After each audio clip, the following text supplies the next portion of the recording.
He was the Armed Forces Vice Chief of Staff who turned his back on his Commander-in-Chief, then President Ferdinand Marcos, his second cousin. Former President Fidel Ramos' decision to bolt from the Marcos administration was a turning point in the 1986 People Power Revolution. Photos of him during the revolution are prominently displayed in his office. For the first time since Marcos' sudden burial at the Libingan ng mga Bayani, he's speaking up.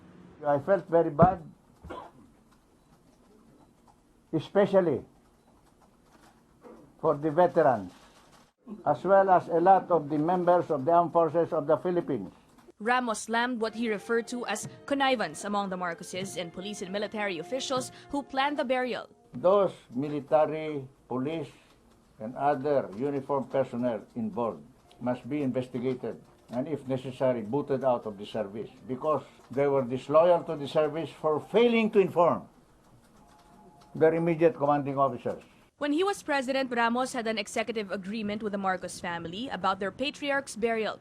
It said that from Hawaii, Marcos' remains would be flown directly to Ilocos Norte, where he will be eventually buried in Batak. That agreement was never fulfilled. Marcos' body was preserved in the family mausoleum for nearly 3 decades. And this year, President Rodrigo Duterte, whose candidacy Ramos supported, promised to have Marcos buried at the Libingan ng mga Bayani. Ramos says he still supports President Duterte but stresses his loyalty lies with the Filipino people. His health won't permit him to join protests, but Ramos says he is one with the protesters. This press conference is the biggest protest you can think of. Ramos hoped that the burial issue would get resolved through a resolution in both chambers of Congress, which represent the people. But he says the matter now lies with the Supreme Court. He's aware of the atrocities committed during the Marcos regime, but he says he's already atoned for what he may have done when he led the military and the police during the revolution.